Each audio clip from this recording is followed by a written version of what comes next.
It was a warm Christmas day in the world. There were carolers, shoppers, and children running joyfully. Everything seemed quite normal for Christmas Day.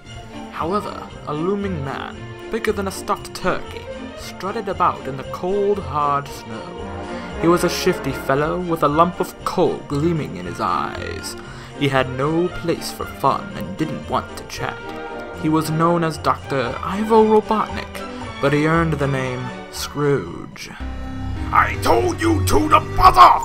I don't want to give you anything! You buffoons look for someone else who has the time! Here, this rude man was talking to two people by the names of Knuckles the Echidna and Amy Rose. They had pleaded mercilessly with him to seek a donation, but they found out the hard way that he won't do. But Mr. Scrooge, sir, it's Christmas! Don't you think a little donation could help someone through this tough recession? Hardly. A donation could never ease this economy. Christmas is such a chore!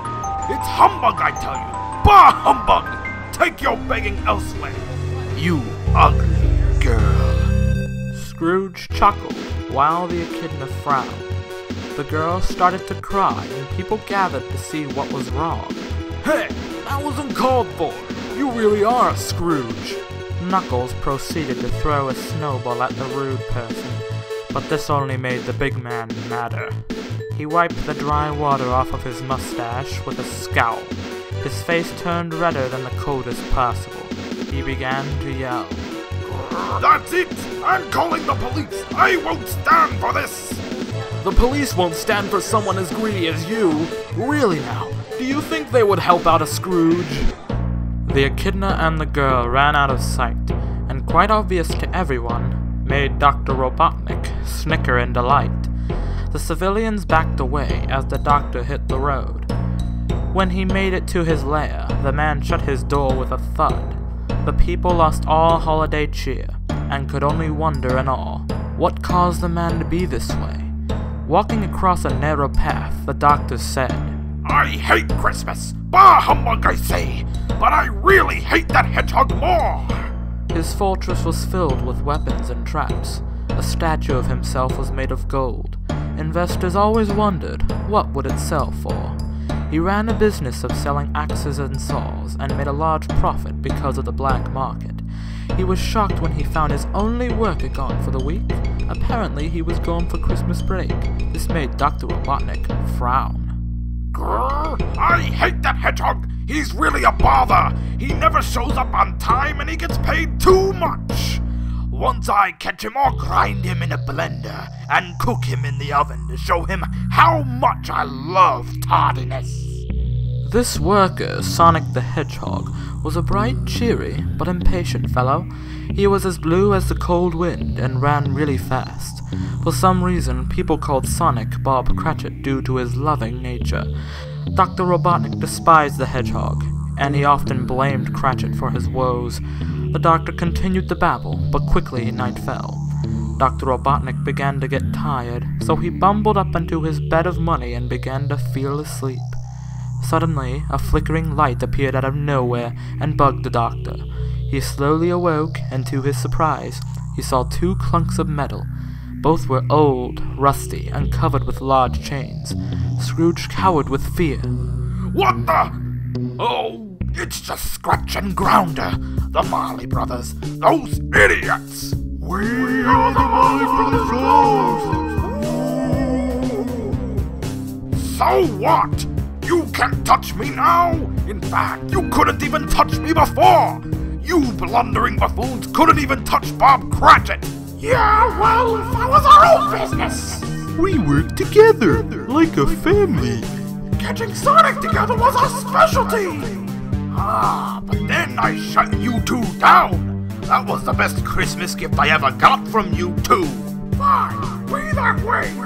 Scrooge, we have come to warn you! Look at these chains! As much as I would like to put those chains on both of you, I've never seen them on you before. These chains represent our misdeeds and evilness that we have caused throughout our lives. During our quest to conquer the world, these chains have expanded. That's wonderful! How did you say such a large sentence? It was on a note implanted into our minds. I knew it! You two bozos couldn't remember a shopping list! You're not listening to us, Scrooge! Just as well, I never listened to you either! Well, you better remember this. You will be visited by 3 spirits. The first will arrive very soon. The second will come afterward! And the third will appear whenever he chooses. Farewell, Scrooge! See you soon! Bah, humbug! Good riddance to both of you! The ghosts left. However, lingering laughter persisted in Robotnik's mind as he tried to catch some shut-eye. The laughter suddenly stopped. Dr. Robotnik shrugged it off and snoozed. However, unbeknownst to him, a distant window was open, and a shadowy figure sneaked up on Dr. Robotnik. The figure wore a dark robe. It was adorned with the word, Fast. I am the ghost of Christmas past.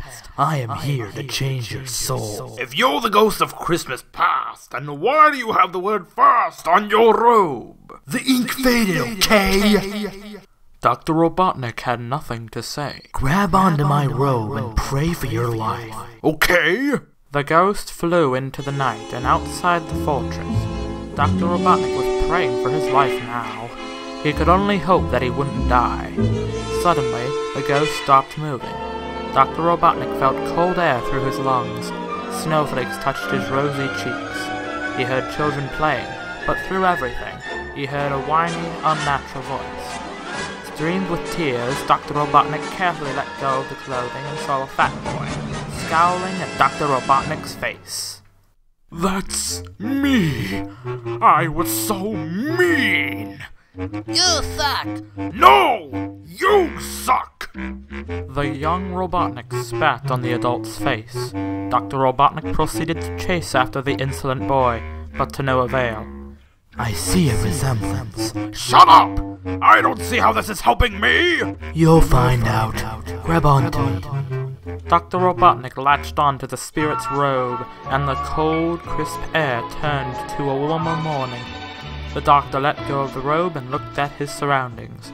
A tree was being chopped down by the Marley brothers under the supervision of Dr. Robotnik. Alright, boys! We're getting ourselves a Christmas tree! I'm a lumberjack, I'm okay. I sleep all night, I work all day. We're lumberjacks and we're okay. We sleep all night and we work all day. I cut down trees, I eat my lunch, I go to the lava tree. On Wednesdays I go shopping and have butterscotch for tea. Spirit, why are you showing me this nonsense? The spirit remained silent. He pointed towards Scratch. The tree was almost chopped completely. Scratch let out one final nudge at the tree. Without warning, the tree started to fall towards young Robotnik. The young man was oblivious to the sight. The tree collapsed on the doctor, and the Marley brothers let out a horrifying scream. The Marley brothers worked day and night to try to heal you. It almost worked. What do you mean almost worked? That tree caused you to hate Christmas ever since. You figured it couldn't be Christmas without the tree, so you started to hate its existence. You blamed the Marley brothers for your injury and wanted to take over the world due to Christmas. You formed the SSSSS squad and tried to catch Bob Cratchit, who loved the Christmas cheer more than anyone else. After many failed attempts, you shut the Marley brothers down. They were the only friends you ever had, and you had to put them away. Later, you started a business of selling songs to channel your anger of that tree, and you hired the one man you hated so much to abuse and channel that anger even more. Your kindness has escaped your cold heart, and you ended up the way you are today because of that Christmas tree. Bah humbug, I say! So what if I hate Christmas? So what if I shut down the Marley brothers? None of these matters concern me anymore, so shut your pie hole and leave me alone! Fine. I tried to help you, but alright. Grab onto my rope for one last time. Dr. Robotnik closed his eyes as the scenery turned from a warm night to an even warmer room. Dr. Robotnik opened his eyes and saw his bed of money. He breathed a sigh of relief and went back to dozing off. Soon, however, a small lingering noise kept bugging the doctor's beauty sleep again.